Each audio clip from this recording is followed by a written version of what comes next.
Boa tarde a todo mundo. Good afternoon, everyone, and everyone at home. So we're starting our, unfortunately, last session of these 2 days of work.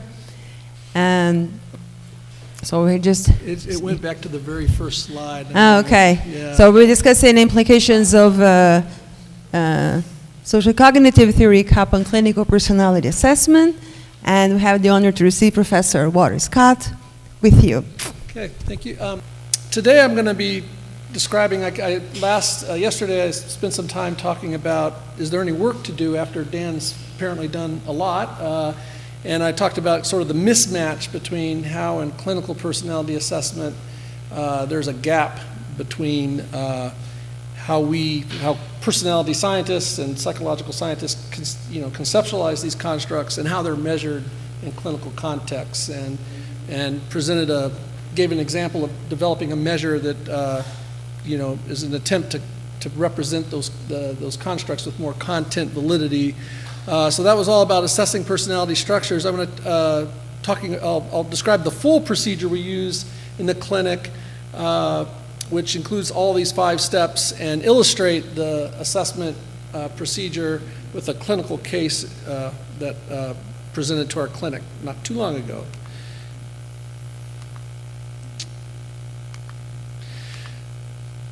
So one thing I want to emphasize before get started is I've been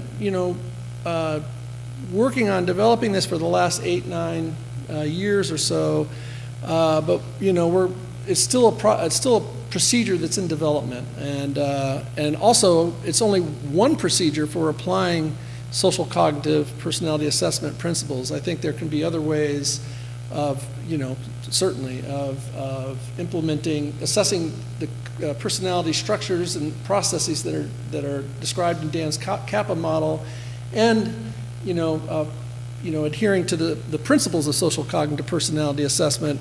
And this is just one.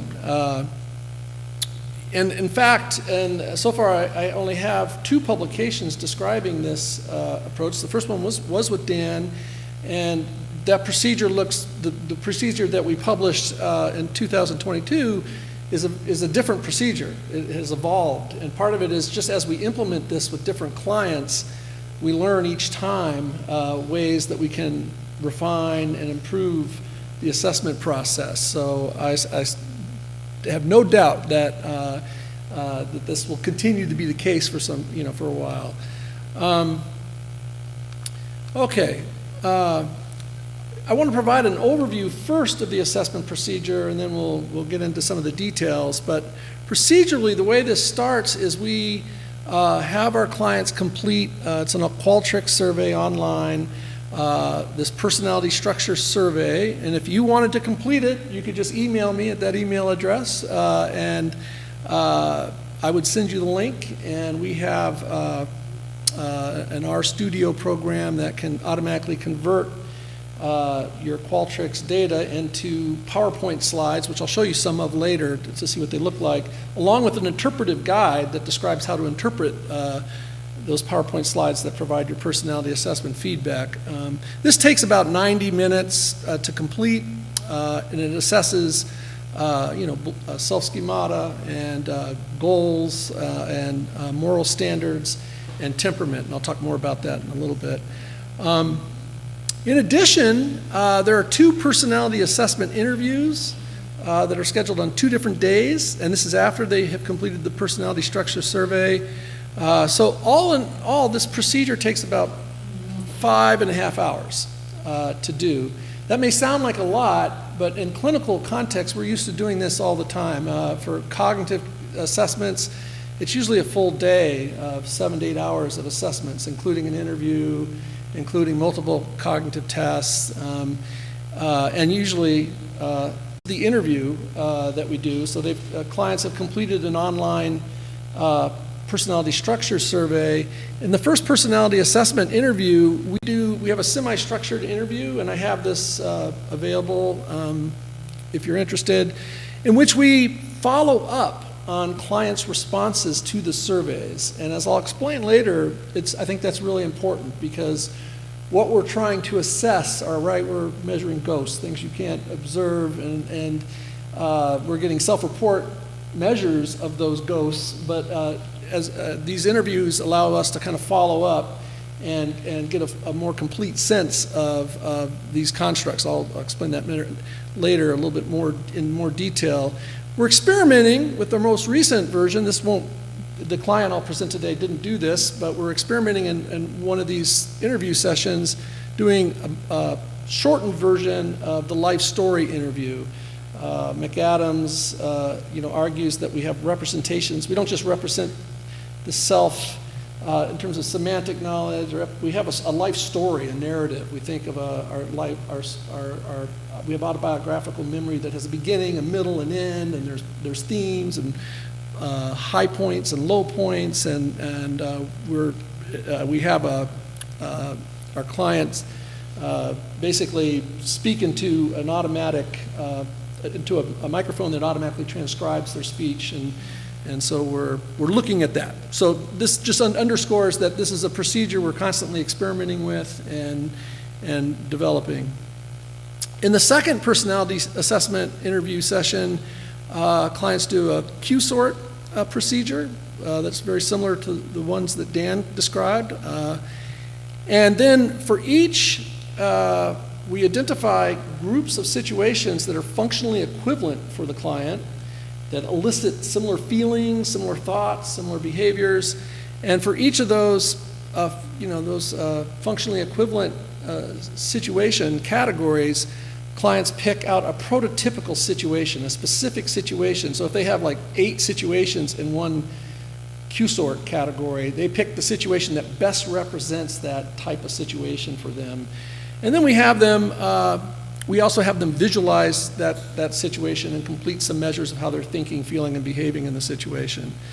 Finally, after the clinician provides some feedback on their assessed personality structures, both the clinician and the client rate the extent to which each personality structure either helps or hinders what they're trying to do in those situations. And we try to assess relevance of the assessed personality structures to each functionally equivalent type of situation.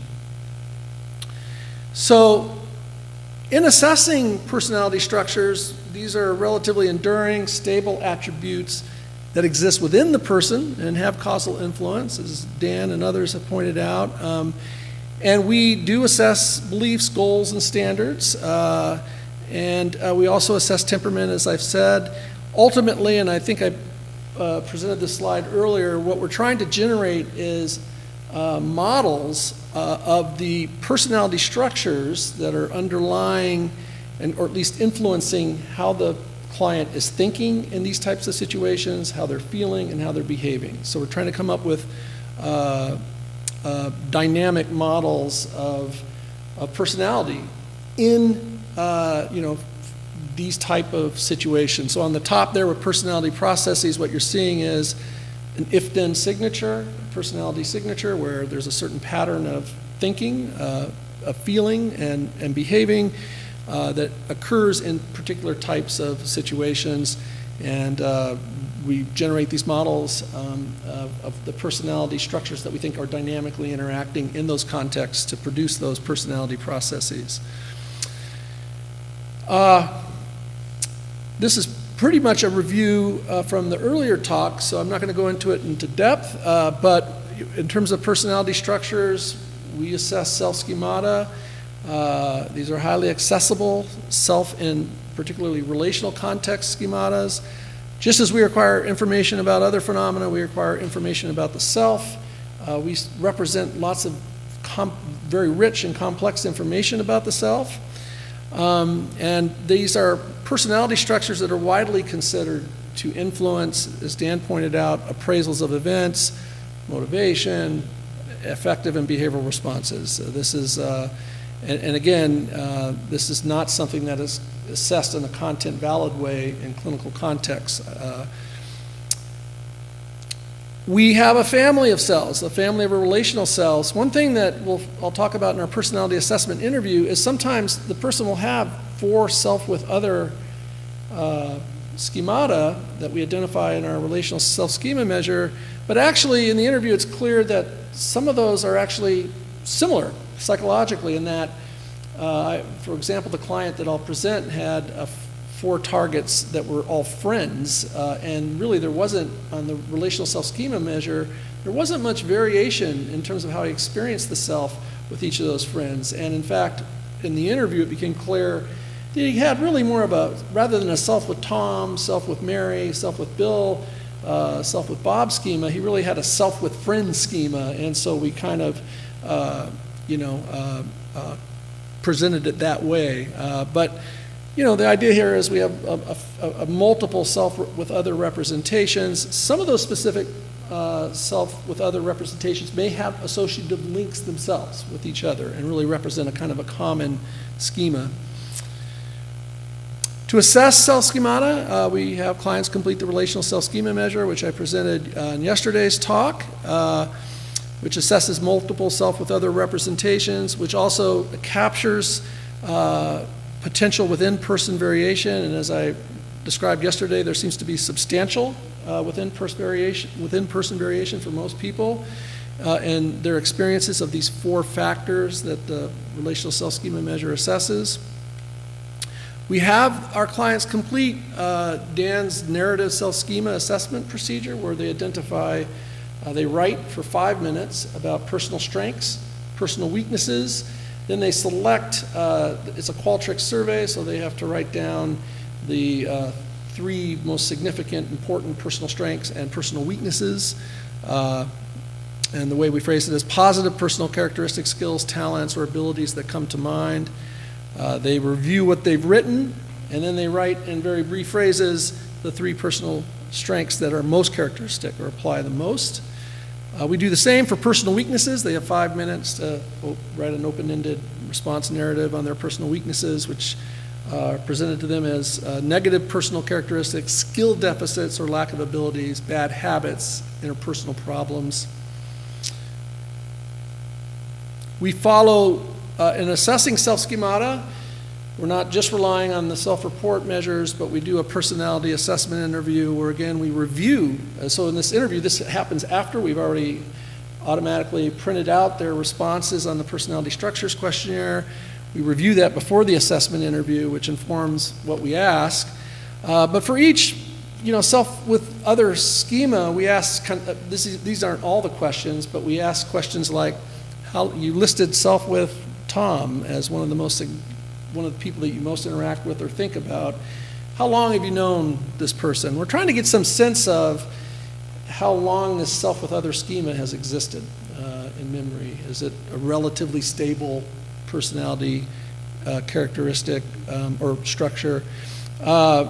We further explore with them with questions what typically happens, what their typical goals are, what their efficacy beliefs are, and we also explore, especially if it's apparent in the self-report measures, if there's similarities between self with other, but amongst self with other representations, we kind of explore with them whether they think of those 2 others similarly and have, or if there are other, so they have 4 people they identify as most interacting with or thinking about that they complete the RSSM for. With this client, we also had them do a self with mother, self with father, so there were 6 self-schemata. But we also asked whether for each of those 6 with other self with other schemata, whether there are other people that remind them of each of those 6 targets, to try to get a sense of those schemata, what the content looks like.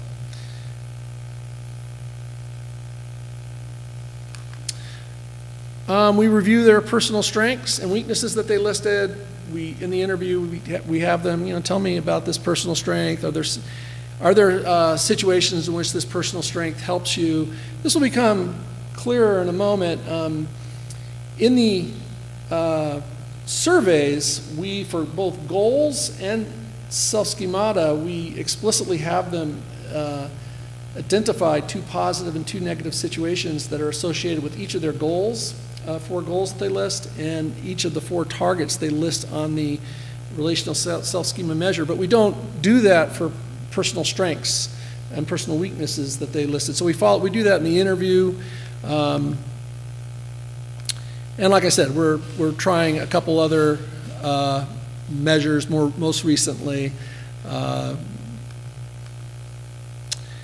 This one, so the relational self-schema measure, if you recall, has you just respond to items about your experiences of relatedness satisfaction, control satisfaction, self-esteem frustration, autonomy frustration.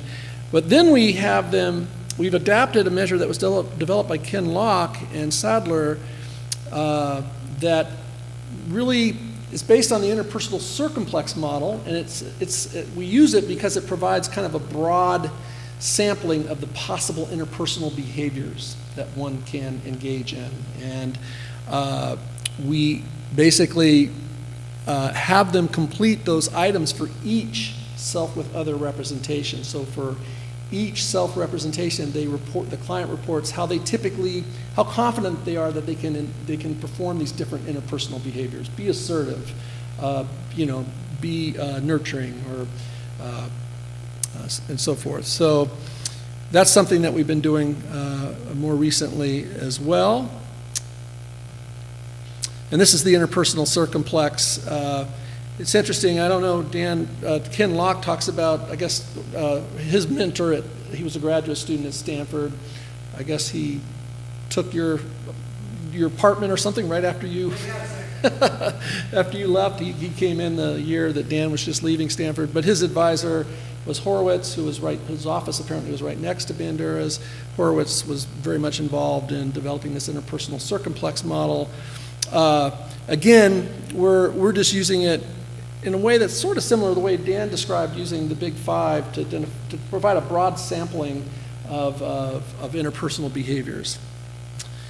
So this is all fairly abstract, so I want to try to make this more concrete. Let me introduce to you a clinical case that presented to our clinic.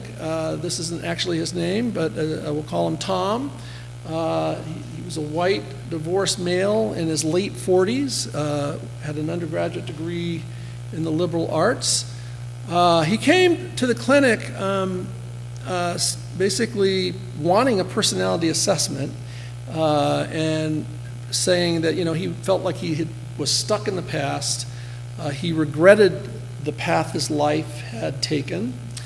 He said that he ruminates, thinks about all the mistakes he's made over his life, all the poor decisions, had been feeling sad and blue for the last several years, and it was clear that there were intermittent episodes of severe depression where he was thinking about killing himself and had very specific plans for killing himself. Things had, in the interview, it was clear things were going relatively well for him until about 10 years ago when he divorced from his wife, lost his job as a bar manager, and very quickly he enjoyed the job as being a bar manager, but very quickly got another job that he found easy and unfulfilling, which he had quit 3 years ago before I saw him. And although he said he used to socialize a lot in the past, he said typically now he did not want to be around others and was very anxious about trying new things. Although he was making efforts to, it became clear that he was making efforts to kind of to see others and socialize to some extent. So he wasn't completely isolated. Based on the semi-structured interview, it's a standard interview we use that's been shown to be reliable. He met criteria for persistent depressive disorder with intermittent depressive episodes and generalized anxiety disorder. He had some previous psychotherapy, which he described as helpful, and in fact, it was clear that he had learned some things. He was doing his own behavioral activation. He was trying to schedule events that he thought could make him feel better, but he still was pretty miserable, and thought that this personality assessment might be helpful because he felt like he'd gotten all he could out of therapy, but he was still, struggling with depression and anxiety. This had been a long-standing problem for him. He thought this might be helpful. So I described in abstract, according to the general procedure that we do to assess self-schemata, based on his responses to the relational self-schema measure and in the follow-up interview. Like I said, it was, even though he had 4 different friend targets, there was virtually, unusually, no variation in terms of how he, on his scores on those 4 scales on the relational self-schema measure. He experienced similar levels of pretty good, he felt connected to these friends. He felt like he was capable, he felt in control. So, those were looking pretty positive. Low autonomy, low self-esteem, frustration, and given those profiles were so similar for each of the 4 relational schema representations, we both sort of agreed that he just kind of had this self-friend schema. In the interview, I observed this as well. He was a pretty socially skilled person. Seemed bright, very engaging, despite the fact that he, was very depressed. But it was clear he thought, and he certainly did, possess good social skills. It was clear he was a pretty empathic guy. And his goal with others, if you looked at his responses in the interview, I would ask him kind of what is he typically trying to do with each of these others. It was to be supportive, helpful, and he described lots of examples in the interview of being just that with others. He helped a friend capture some feral cats that were on her property and helped her find these cats' homes. He helped someone else get out of a bad relationship. There were other examples, but it was clear that his script with these friends was to be helpful, to be supportive emotionally and practically, instrumentally. That all looked pretty positive so far. However, and his self with mother schema was pretty positive. The one that stood out was his self with father schema. He had very high scores for self-esteem frustration, very low relatedness satisfaction and low control satisfaction scores. During the interview, he described his father, who was an engineering professor, as when he was growing up, as very detached, quick to get angry, overly critical. Growing up, he rarely talked to his father, and he felt extremely rejected by his father. So this was the one negative self-schema that emerged in our formal assessment with the relational self-schema measure and in the interview. It was clear, later on I'll describe how, it was clear that this self-schema, even his father had passed away, but it was clear that those representations were getting activated in other social situations. I'll say more about that. In the narrative procedure that is based on Dan's procedure, he described personal weaknesses of low self-esteem that were intermittent, but he would have bouts of low self-esteem, which he explicitly attributed to the interactions he had growing up with his father.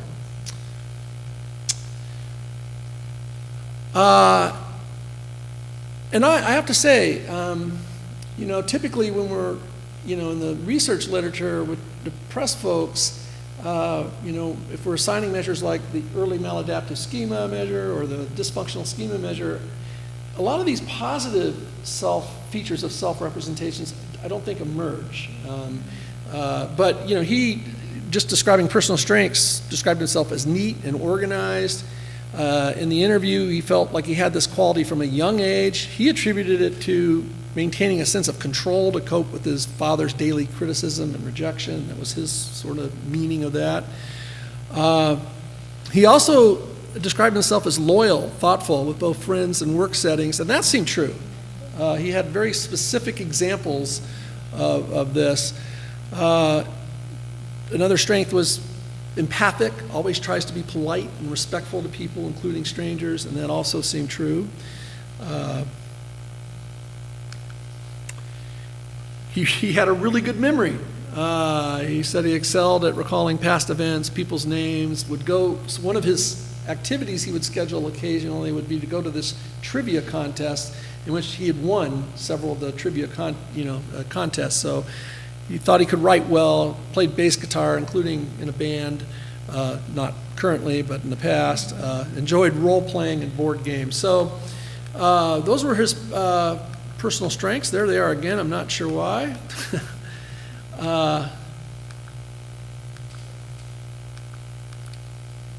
Going back? Oh, I'm going back. What's happening here? Okay.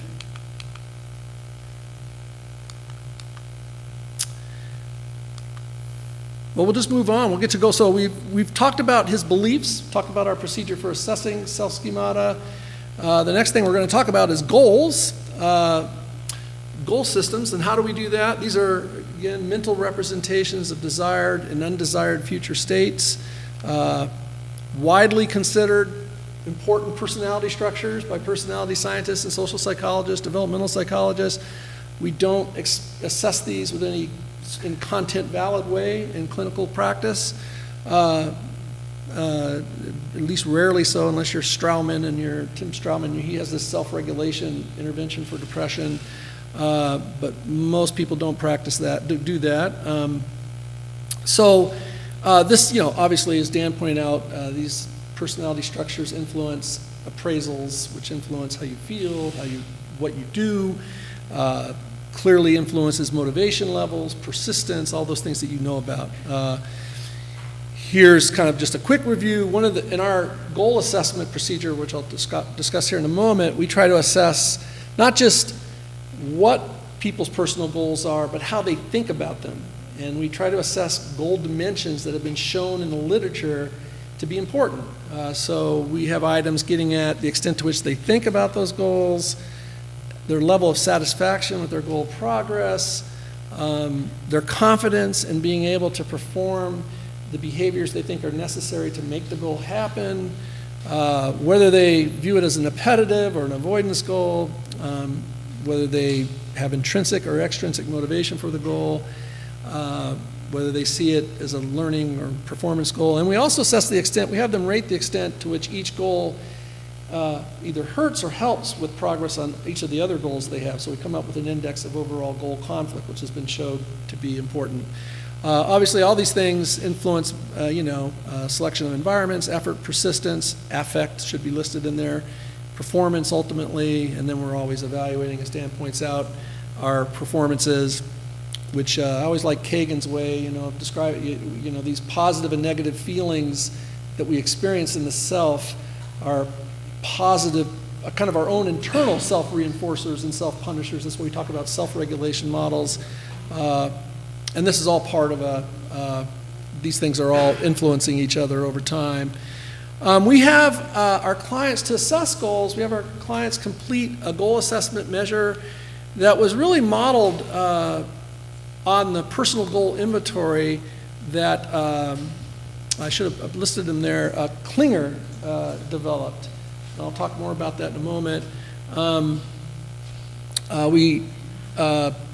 We presented some data just at a conference. This isn't a published paper or anything, but at a conference we presented some data on this modified goal assessment measure.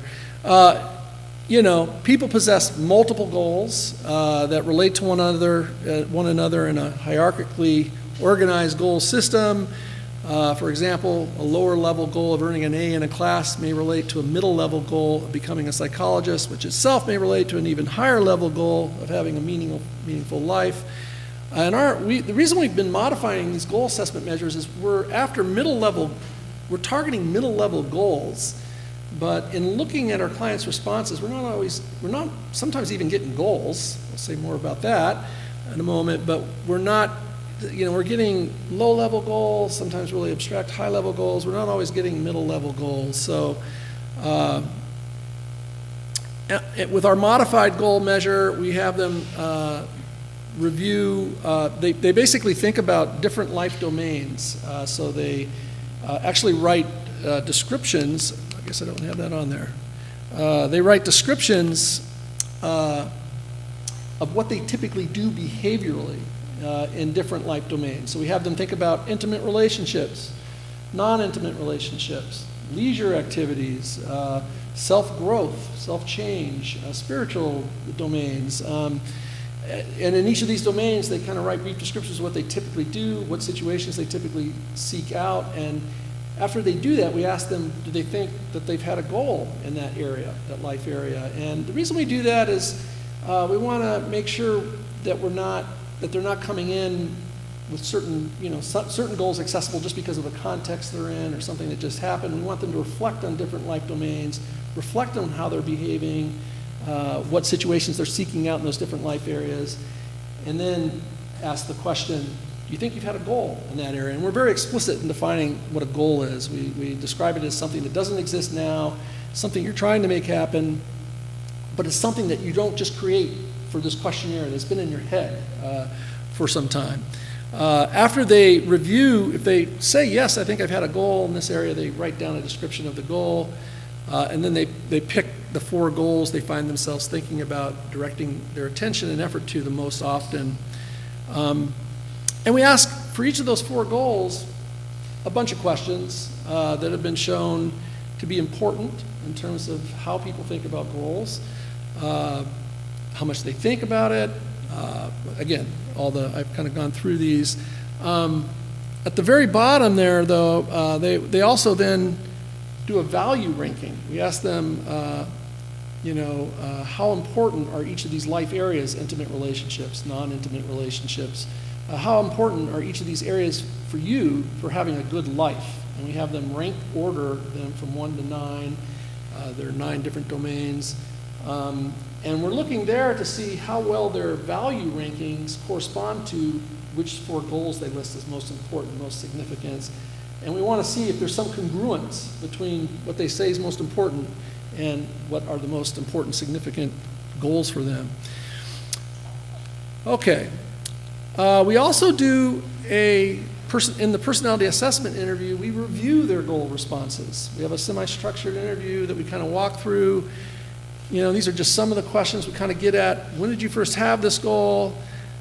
Is this something that hasn't happened yet? We sometimes get goals like, my goal is to be a loving and supportive partner for my, a loving and supportive partner. And if they'll say, that exists already. I'm just trying to. It's important to me. It seems like a standard rather than a goal. And I think that may be important for reasons I'll say also later. Why are you trying to make this goal happen? We're trying to see if this goal is part of a bigger goal. And we ask, does accomplishing this goal enable you to make progress on an even bigger goal? If so, what's that goal? So in the interview, what's kind of nice is we can kind of get a fuller picture of these goals, whether they really have been in the head of the client, and really kind of a larger picture of the goal system, not just a kind of one point in time snapshot, but kind of how this goal may relate to other hierarchical goals they have, and we can get a sense of kind of what their middle level goals are. So for Tom, his first goal, which is not surprising, that's why he was coming to the clinic, was to be less depressed, less anxious, less angry. He had that goal for the last 10 years since his divorce and losing his job. He thought about, these are kind of, this is actually not bad, that he thought about it every day, even though it's listed as a negative goal dimension. But he thought about it every day. For him, that was unpleasant because he was extremely dissatisfied with his progress and had low self-efficacy. Sometimes when people are extremely dissatisfied, but they're confident in their abilities to act and make progress on the goal, that's not so bad. But for him, not only was he extremely dissatisfied with his progress, he had very low confidence in being able to perform the behaviors that would enable him to be less depressed, less anxious, less angry. Extrinsically motivated, which was interesting to me since he was coming to the clinic to get help with this. But in the interview, too, it was clear that this was a means to an end for him. It wasn't really a goal in and of itself. And he really did think of this as avoiding depression, anxiety, being angry, rather than approaching some more positive, psychological well-being state, which is interesting. There were some positive things, though, about the way he thought about this goal. It was a learning kind of growth orientation, and there was no goal conflict. He didn't view, in fact, he viewed making progress on this goal as actually helping him accomplish his other 3 goals that he had listed. So there was minimal goal conflict. There's some research, and I haven't seen any replications of this stuff, but I know Emmons had done some research showing that in a very similar way, you'd come up with these matrices, and for each goal you had, you would rate the extent to which making progress on one goal would conflict with another goal, and overall goal conflict predicted things like physical health symptoms, psychological distress, visits to the hospital. You know, I see this with graduate students all the time. They have goals, you know, they're in that phase of life in their 20s where lots of things are happening, and obviously they have other goals of finding a partner, you know, getting through grad school, and often because of the demands of grad school, those goals are conflicting, which the literature suggests is problematic. His other second goal was to find a suitable romantic partner. He again had this goal since high school, extremely dissatisfied with his progress, very low self-efficacy, but he thought about it nearly every day, was intrinsically motivated for this goal. Growth mindset, again, saw this goal as an opportunity to further develop, enhance personal abilities, qualities, and again, no conflict. So those were all pretty positive, but again, very, you know, overall, if you know someone has a very significant goal, imagine your most important goal, but right now in your life, you were very dissatisfied with your progress and had no sense that you had the ability to make the goal happen. That would be pretty distressing, pretty depressing, right? That was the, you know, that to me, clinically, I'm already thinking, okay, he's got a self with father schema that looks pretty negative, and may be related to some kind of just feeling down on himself. And he's got some goals that are clearly very important to him that are not going well. And so if I'm trying to understand his depression, I'm already thinking, here are some personality structures and processes that are likely contributing to his depression. And it's already informing clinically how I'm thinking about maybe working with him, intervening with him. His other 2 goals were pretty, you know, stay in reasonable shape for age and avoid medical issues. Again, he's had these goals weren't just constructed as a result of completing the questionnaire. These goals were things that had been in his mind for a substantial period of time. Yeah, Dara?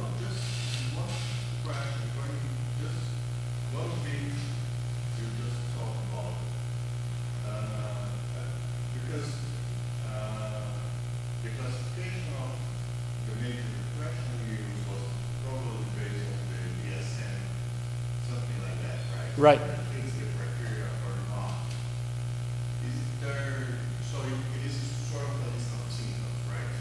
Yeah, he's basically, you know, he's feeling sad most of the day, nearly every day, and this has been for a couple years, and there's been other symptoms like, yeah. And is there some research to use the kappa model to actually provide an alternative way of looking at depression without being, you know, there is some symptoms, but actually, you know, structures or, you know what I mean?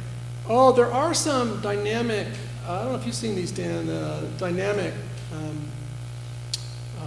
network models of depressive symptoms. That's very workable. It's still working with Yeah. symptoms, Right. You know, you have the relational schemas, you have the self-schemas, all those sort of things.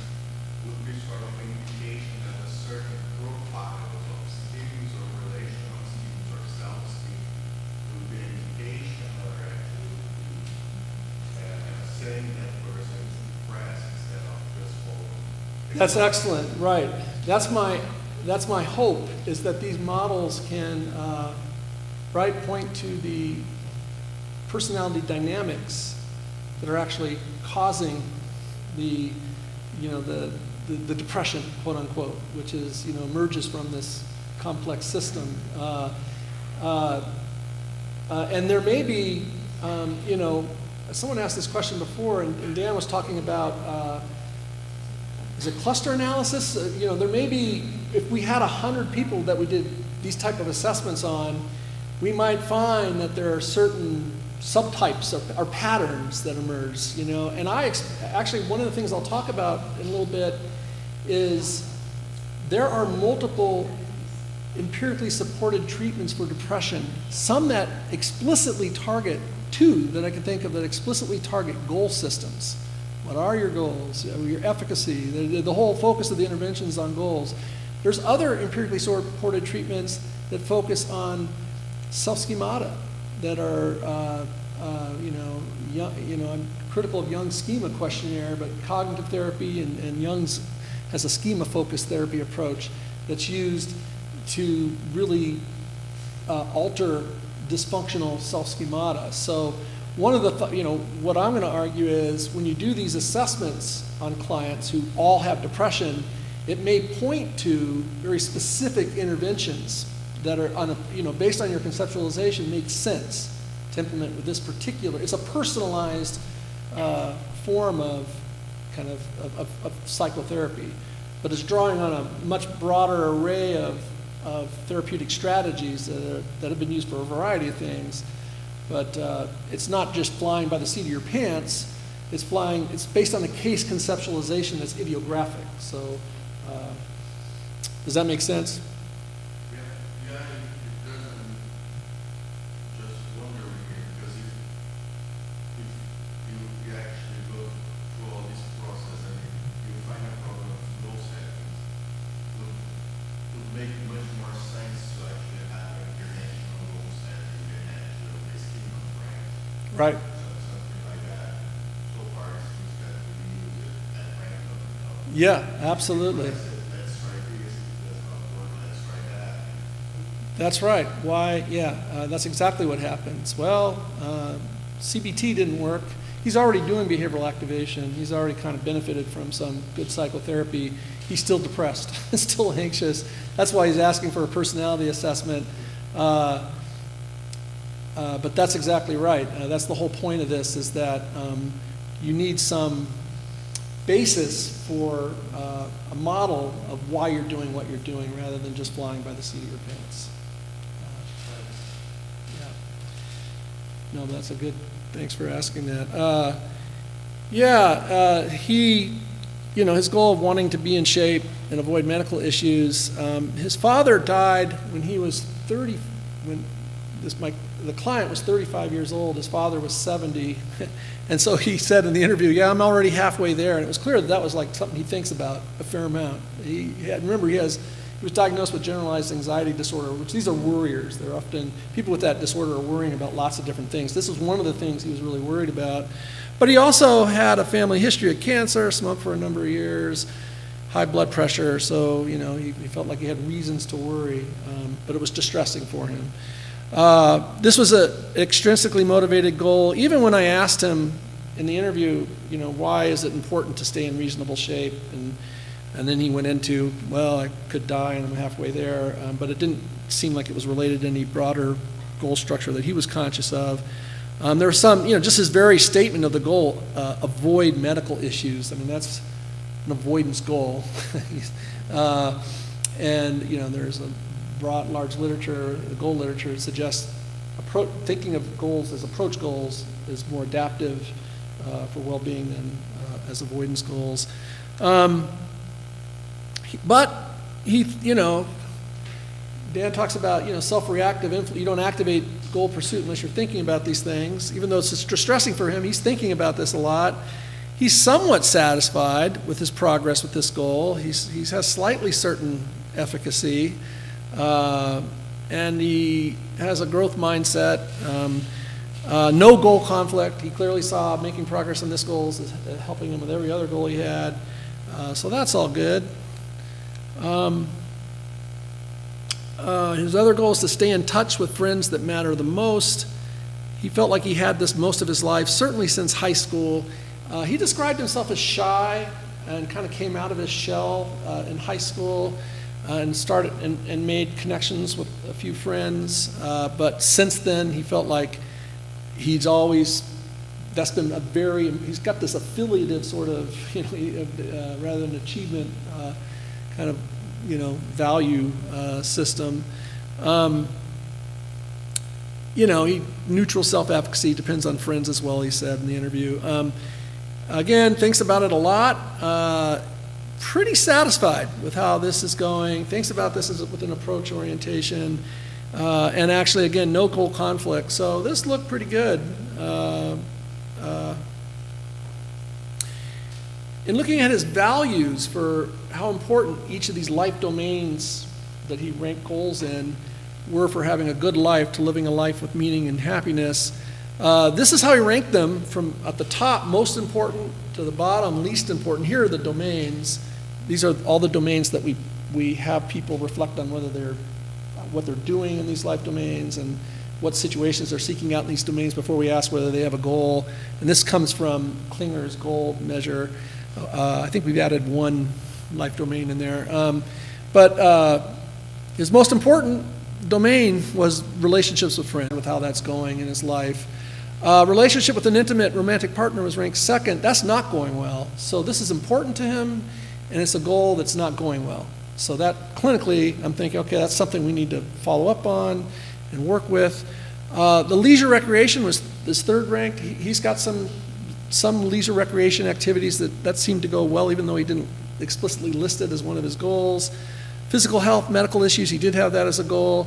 So I'm seeing generally good matching between his values, what he thinks is important, and what his goals are. That's good, except self-change, self-growth was ranked relatively low, and his number one goal for coming in to see me was he wanted to be less angry, less depressed, less anxious. But in general, pretty good. One thing I look for here is if, and I've seen this on some of our assessments, is where it's clear these people, the client has goals that have been in their head and that they're committed to, trying to make happen, but they don't align well at all with their beliefs about what's most important. And I remember once, this was a while back, during my pre-tenure days, my wife was studying prospective memory, which is memory for doing things in the future. And she was, I was talking to her about, the importance of how, my prospective memory, I'd never forget to reorder my season tickets for basketball or football, but I forget some other stuff. And so prospective memory might be related to the goals we have. And anyway, she had this measure she wanted me to pilot, and I was listing my prospective memories for the next few days and was listing my most important goals, which I thought were consistent with my values. And what was sad was none of my prospective memories were related to the goals that were most important. So the things I was trying to do were not related to the things I thought was most important to do. And it was depressing to have that moment of realization. But that's the case with some clients. We've seen that. But with Tom, his goals are generally congruent with his value ranking. Exception is self-change, growth, and the goal of reducing depression, anger, and anxiety, which also he had high extrinsic motivation for. So one of the things clinically we do is it's hard to change. It's really hard to change unless you are very motivated to change. And so I'm concerned about a client who's coming in saying the one thing they want to work on is their anger, anxiety, and depression, but they're extrinsically motivated for the goal. It's not, generally those domains aren't ranked very high. I'm going to do some motivational interviewing. This is a clinical technique where you kind of explore what their values are, point out, draw discrepancies between their values and their current state, and explore reasons for change, reasons for not changing, and that's something I'd be considering with him. Yeah. Well, that's all right. No, that's better that way. Anybody, yeah, please do ask questions if you have questions or comments. Yeah. So the personal example you gave about values and goals would be because you probably focus on short-term goals, but your values is actually related to more the knowledge structure in the company. Would be more into the long term, Yeah, I think looking back on my little personal experience with that, I think it was a time when it was just before tenure, and I was rushing to do a lot of stuff. It was an important goal of mine, academic. I want to contribute to psychological science, clinical science. It's an important value of mine. But what I was doing was a lot of trivial stuff that was very low level, and I think there was a lot of other stuff going on. But I'm more concerned if someone has a goal that they're very committed to, that they're thinking about a lot, that they're really but they're not. They don't. Let me reverse that. I'm more concerned if they are listing certain value areas for which I'm not seeing any goals for, unless those domains are going relatively well for them. So that's one area of possible concern. The other possible concern is if they have a goal, they're extrinsically motivated, it's really low on their value domains, especially if they have a lot of goal conflict. I might do some value clarification. There's actually some clinical interventions we can do to help sort of explore and clarify what one's values are before maybe doing some goal work. So moral standards, mental representations of what is good and bad. Goals are kind of representations of what one's trying to make happen in the future. Dan described them as world to mind, right? Direction to fit. This is more of a just kind of an evaluation of what's good and bad in the moment. I'm interested because this is a new procedure that we're not too new, but we've been doing this, I guess, for the last year and a half or so, where we have them complete on the personality structure questionnaire this moral standard assessment procedure, and it kind of goes like this. So remember on the personality structure questionnaire, they complete the goal measure. They also complete the relational self-schema measure. So clients have identified both what they're trying to do that's most important, most significant to them. They've also identified 4 people that they most think about, that they most interact with. That seemed to me like clearly there has to be, those are current concerns and current others that one's thinking about quite a bit. Stuff must be happening. There must be events occurring, situations occurring. So what we do is we ask them, Qualtrics prompts them, here's your goal that you listed. Can you think of 2 situations that went relatively well, that were positive, related to this goal you have? And so they list, they try to identify up to 2 situations, positive situations. Then we ask them to identify up to 2 negative situations related to the goal. And we do this for each goal. We do this for each other target on the RSSM, the relate self with other measure. And so we get a list of these situations. And for each situation, later on in the survey, we ask them, in this situation that you described, were there any feelings of satisfaction or dissatisfaction that were due to violating or successfully meeting a standard? And we define what a standard is. So they're asked to consider whether feelings of satisfaction or dissatisfaction in situations were due in part to succeeding or failing to meet an important moral standard. And they can say no, or they can say yes. If they say yes, if they identify that, I had some feelings of satisfaction because I successfully met this standard, and again, we describe what that is, or no, I was dissatisfied because I failed to meet a standard in this situation. Then we have them categorize what they categorize what that standard was in one of 9 categories based on moral theory. And this was a paper that appeared in Science that they used in a daily diary study that was pretty successful in accounting for the various moral standards that people reported in a daily diary study. So here they are. Here are the moral standard categories: being kind, caring, nurturing to others, being fair, treating others justly, being loyal to, self-sacrificing for others, being respectful of authority, leadership, and or following rules, being pure, decent, meeting religious or spiritual standards, being supportive of liberty, freedom, being honest, sincere, truthful, authentic, being self-disciplined, persistent, not giving up, resisting temptation. And then we have this residual other personal standard category where they can list an open-ended description of what the standard is that they felt like it didn't fit in one of those 9 moral standard categories.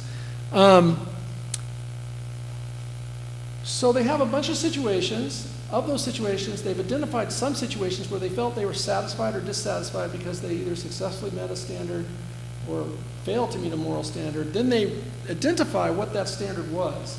What we then do, we use this to identify which of these moral standard categories comes up the most for that person, comes up most frequently.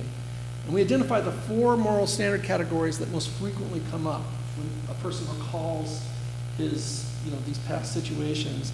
The reason why we do it this way, normally with goals, we have them think about different life domains, describe what they're doing in those domains, and then we ask them whether they have a goal. And we believe that's probably more consciously accessible than often moral standards, which maybe people may be more often aware of the feelings of violence than necessarily, it's important to me to be kind, caring, nurturing to others. So we kind of use this bottom-up approach to try to identify in the actual life circumstances of the client whether moral standards are involved. I also think it's interesting when clients say no. When moral standards don't come, there are very few situations where they're dissatisfied or satisfied for meeting moral standards. But we identify the 4 moral standard categories that come up most frequently for the client.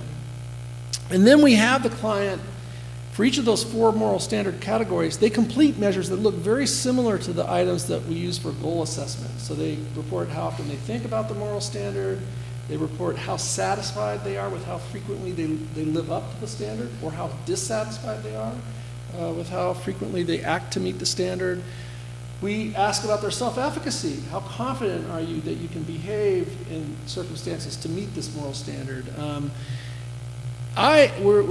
We asked some other items as well. Again, they look very similar to the goal items. There's some studies that suggest there's less literature looking at these moral standard dimensions and their impact on motivation and affect. There's some assumptions that, it's going to play out the same as it does with goals. Performance orientation is bad for goals. Performance orientation is going to be bad for moral standards. I'm not so sure. I think moral standards are different in some ways, especially if they're moral standards. They're oughts. They're things we feel we ought to do. I don't know if people are going to be as okay with a growth mindset.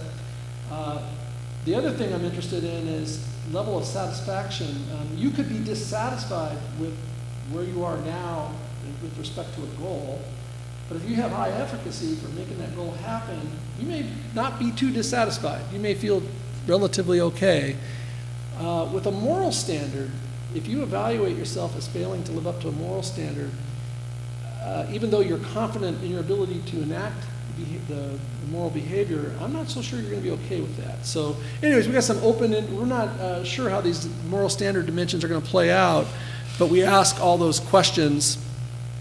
For Tom, the one that came up the most for him was, most frequently, was being kind, caring, nurturing to others. That was the most frequently endorsed. And in the interview, personality assessment interview, it's clear that this moral standard came up often, especially with interacting with longtime friends, but also even with his ex-partner and even strangers. This was something that came to mind, was relatively accessible for him in these situations. He was very satisfied with how frequently he acts to meet that standard and had high self-efficacy for meeting that moral standard. By the way, there is take a step back for a moment, there is some depression literature that's just starting to come out looking at the role of moral standards in depression. And it's kind of an under-researched topic, but clearly when people feel like they're not living up to moral standards that are important to them, that's depressing. And they feel like they're bad. I just think this is an area that kind of needs more research.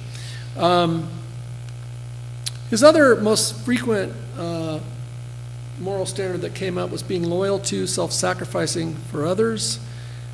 Again, came to mind in relationships, but particularly with his longtime friends. So it was clear that when he was with friends he had known for a long time, that's when these moral standards were most often coming up. Professor, Yeah, yeah. it seems to me that the most seated moral standards are always related to be something good to the others. Mm-hmm. It's never about ourselves, but to the others. For him, they are. There are other moral standards that he didn't endorse. Like, well, he did. One's being self-disciplined and persistent. That was one moral standard that was more of a self moral standard. But you're right. For him, and I think you're right. There are a lot of the moral standards that are about how we should act good with others. Yeah, but there are a few that are more self-focused. Like, but especially for him, the ones that were about being kind of pro-social, were very clearly more accessible for him, especially with longtime friends. It's interesting. It is interesting because I was thinking about something like it seems it approaches to something like a philosophy of love each other, and I don't know how much this is possible structure that makes people live together, not feeling so isolated.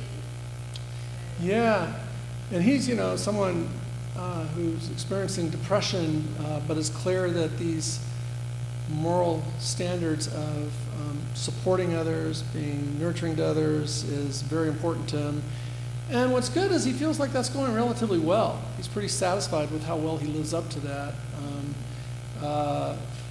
And again, it seems like it's, it most often would come to mind for him when you look at the situations that elicited these. They're most often they came up mostly in the relational self-schema measure with his friends that he had known for a long time.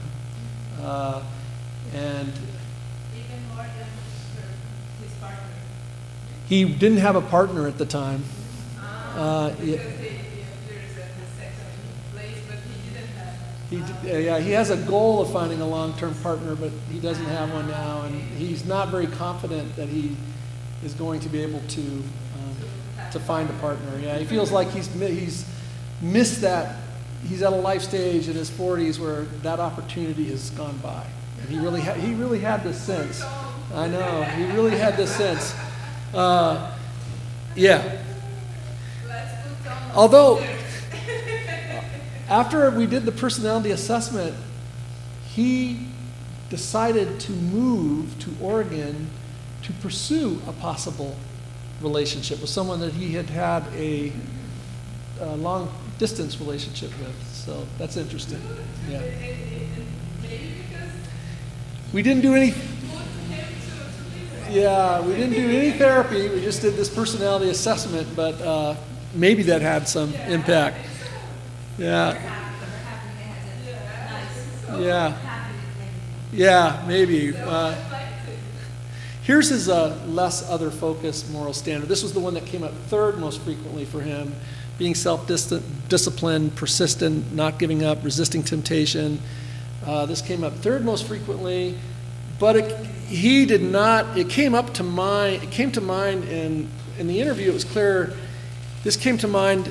Also, if you look at the situations that elicited these morals, when he would endorse this standard, they were situations that involved working on art.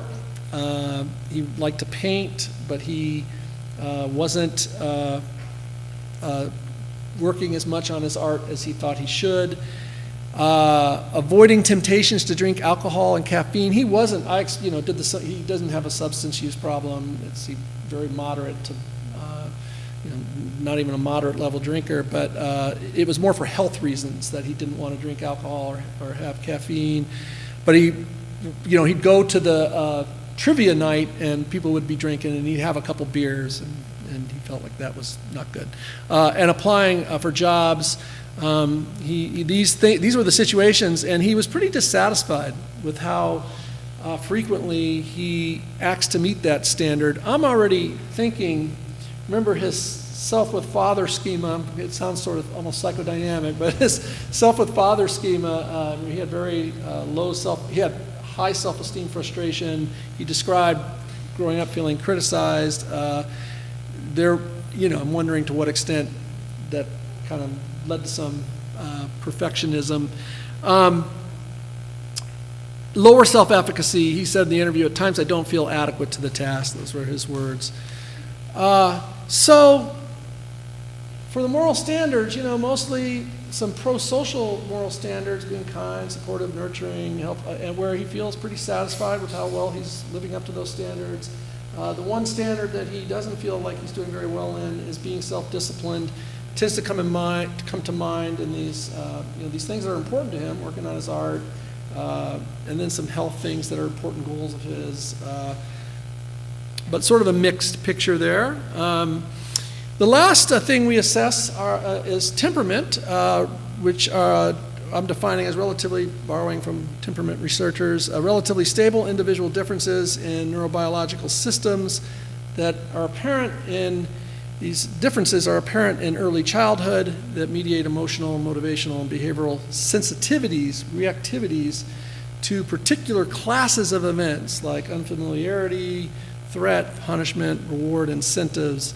As Dan kind of, said in his talk earlier today, this is, Michelle and Shota write, the organization of cognitions and affects in the system reflects the individual's total experience and hence cognitive social learning history, but it is rooted in biological foundations and therefore reflects genetic and constitutional variables such as temperament. And Dan himself, says personality also includes core affective qualities, as he said today, affective structures that interaction with environmental cues contribute to chronic and transient experiences and actions.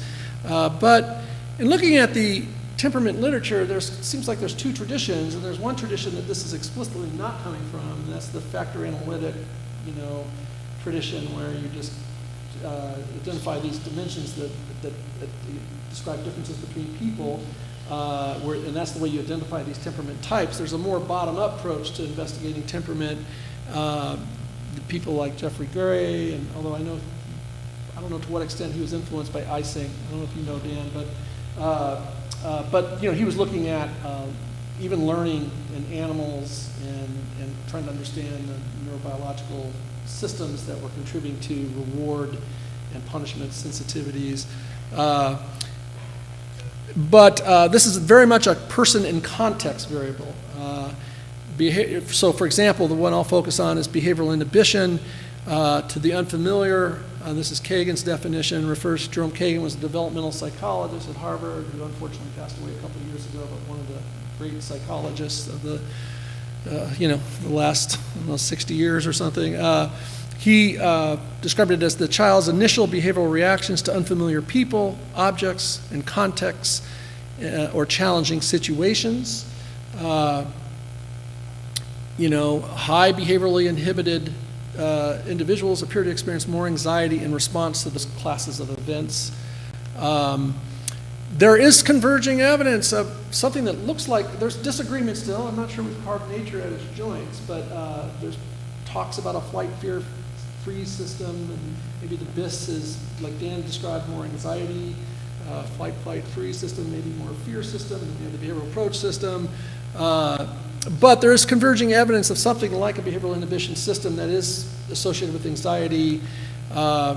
Some people, like Kagan, would argue, he thinks of this more as a type. It's not a dimension. It's unclear at the moment, but Kagan would argue that, there's some genotype that is the genetic basis for this, and you either have the genotype or you don't. He describes in his research, he would look at about, I think it's 20 to sometimes 30% of 4-month-old toddlers that he thinks they have this unique genotype that results in an overactive amygdala, an enhanced fear response to novelty and unfamiliarity. And there's some evidence of some stability over development in these systems. So if you look at these toddlers who are high reactives, who get physiologically, motorically distressed in situations of unfamiliarity, follow them over time, there's some moderate stability in the way they respond to unfamiliar social and non-social stimuli. But there's also evidence, Nathan Fox has done research showing that there's evidence of change, and he thinks lawful change. So for example, highly reactive toddlers, high behavioral inhibited toddlers, if you have parenting practices that are overprotective, which is not surprising, right? If it's genetic, we might expect that one of the parents may have also have these genes and be kind of inhibited and anxiety prone. And you might imagine that that parent would be overprotective. That actually predicts, in Nathan Fox's research, stability in the temperament. So they're less likely to change over time and remain more likely to stay, kind of continue to exhibit this overreactivity to novelty, unfamiliarity. And there's some other examples of lawful instability. But, some stability. So inhibited toddlers were quiet, cautious, socially reticent at 7.5 years of age. They're described by other kids as the shy kids. Uninhibited toddlers remain talkative with unfamiliar adults and children. And Kagan talks about 20 to 30% of toddlers being the exact opposite, kind of, being uninhibited and not showing any sort of anxiety response in these kinds of situations. Kagan argues that there can be some change, but it's extremely rare, if it happens at all, that you see a 4-month-old toddler who's extremely inhibited suddenly become the opposite. So it's sort of a rubber band theory. You can stretch it so far, but you never, Kagan would argue, see an uninhibited 4-month-old become an inhibited 4-month-old become the completely uninhibited 15, 16-year-old. Children with the greatest degree of inhibition showed the greatest degree of continuity over time. High 14th and 21-month-old high reactives more likely to show right frontal asymmetry. So high BIS, high behavioral inhibition, is associated with greater right frontal activation, which is thought to be involved in our aversive avoidance motivational system, septo-hippocampal systems. I don't really understand any of that, but that's what they describe. And I think, there's, I think amongst social cognitive, my impression, I've asked Dan about this too, is that the big social cognitive theorists, including Dan, have kind of recognized that something's going on there. Not sure we figured it out, but certainly, recognizing that there's something happening there. Yeah, Dan, go ahead. Yeah, you can answer. You're here.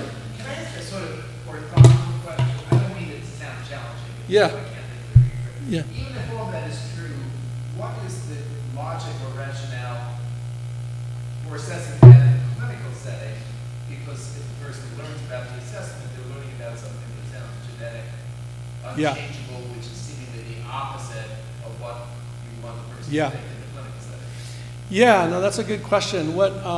The way we give that feedback, and by the way, there's studies showing that, especially in clinical context, we see lots of folks that look like they fit this behavioral inhibition system profile, and not surprisingly. I mean, that's what Kagan's research shows, and some of his former students show that this is a predictor of problems with social anxiety, for example, in early adulthood. What I describe it as is a normal variation in human temperament, and all temperaments have strengths and weaknesses. And there's actually some developmental researchers that are looking at highly behaviorally inhibited children, and yes, they're shy, but there's some evidence they may be more empathic. There's some evidence that they problem solve in ways that are more careful, more systematic. So there's some research emerging that there's strengths with this temperament type.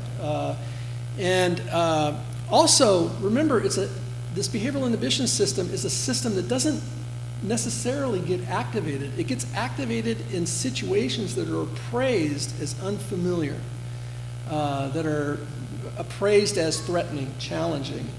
And in cognitive behavioral therapy, our goal is to help the client learn that these unfamiliar, scary, threatening, challenging situations aren't as bad as that you think they are. And by exposing to these situations and gaining increasing self-efficacy for being able to cope in these situations, that you're missing out on, the feedback we give is you're missing out on potential opportunities. Potentially, this is the downside of this temperament type. If it's motivating you to avoid situations where you potentially can connect with other human beings, where you potentially can develop mastery, competence, that might be the shortcoming of the temperament. And so what we want to do is work on compensating for that, and even though you might feel like not going there, there's all sorts of reasons to go there. And over time, you're going to find that you're going to feel less anxious in these situations as they become less unfamiliar. So that's kind of the way we give the feedback. And frankly, it's problematic. There's some research showing the other temperament system is this. So I think of the layperson way of describing the behavioral inhibition system is a psychic brake pedal. It's a stop system. You see something unfamiliar, threatening, you're motivated to kind of hesitate, inhibit. There are problems when people don't have good brakes. So we have some clients with high behavioral activation systems. These are systems that are appetitive. They're strong urges to approach, incentives, rewards. If you have that, and yet you have a system where you're not at all inhibited, you're very slow to process the threat-related information in the situation, you can get in trouble. That's being impulsive. You approach situations that look positive, but maybe you should hesitate. Maybe you should. So we try to present it again as a normal. I mean, we're talking about 20-30% of human beings. This has to be present, for a good reason. My example, my wife is definitely high in behavioral inhibition. I'm not as much as she is. And it was good that we have my wife, because there's all things that, she's much more cautious and thoughtful about things. And so I need that brake pedal every now and then. So I said this, inhibited 2-year-olds were more likely to meet criteria for social anxiety at age 13. And there's some data looking at these at 17, 18-year-olds finding the same thing. So some moderate stability. We have clients complete the BISBAS measure, which was developed by Chuck Carver, who also passed away, personality psychologist at the University of Miami, and White. About the BISBAS measure, I think it's here in my notes, so I'll wait. The other thing we ask clients to do is to have their parents complete. It's this BISBAS measure that was developed by Vervoort, I can't see without my glasses, Vervoort et al., 2015. It's another report measure that parents complete, but it's retrospective, right? So we're seeing adults and we're asking parents, what was your child like as a child, and having them complete these items. But yeah, let me say this since it's not in my notes. If you look at Chuck Carver's, it's a Journal of Personality and Social Psychology article where he first presents this BISBAS measure. What it shows is that individuals who score high in behavioral inhibition are not showing evidence of more anxiety unless they're in a situation where they're being told they're going to have to do this cold pressor test, which is meant to be anxiety-inducing. In the other condition that's not threatening, they're no more anxious than the low BIS participants. So again, it is very much a person in context kind of construct. And he finds the same thing for the BAS version of the BAS scale, that participants in the study don't show evidence of increased motivation, positive affect, unless they're in the condition where there's a promise of a reward.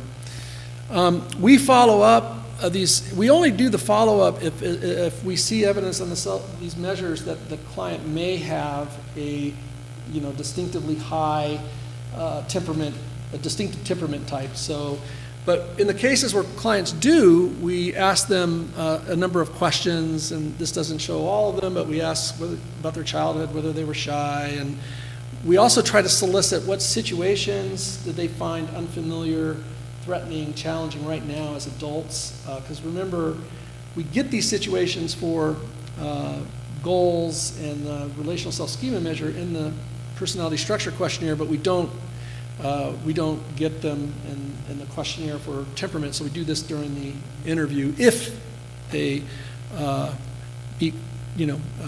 show evidence of having a distinctive temperament. We also asked them, if they were shy, did that change at all? And it did for the client. And I'm going to describe here in a moment. He became less shy in high school. And were there any events that they attributed to their change in temperament? So we just try to get a sense of the developmental course of their temperament over time. So for Tom, he definitely had both Mom and Tom described his temperament as a child as very high in behavioral inhibition. By both Tom and his mother.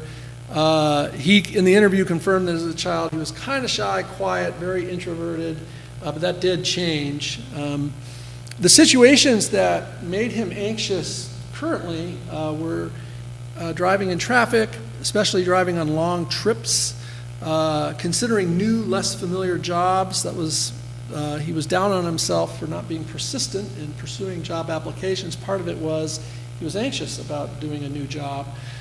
Speaking up in classes, seminars, trying new things. There's some developmental literature showing some strengths with his temperament type. He did seem to be a good problem solver, and that was apparent in a number of different settings, so perhaps that was a strength that was related to his temperament. He did seem to be empathic, so he sort of fit that profile in some ways. Let me ask a question. How are we doing on time, and would it make sense for me to go all the way through, or do we take a break and then I come back and go all the way through? Take a break? Okay. Would this be a good time to take a break? Okay, let's take a break and then we'll come back and finish it up.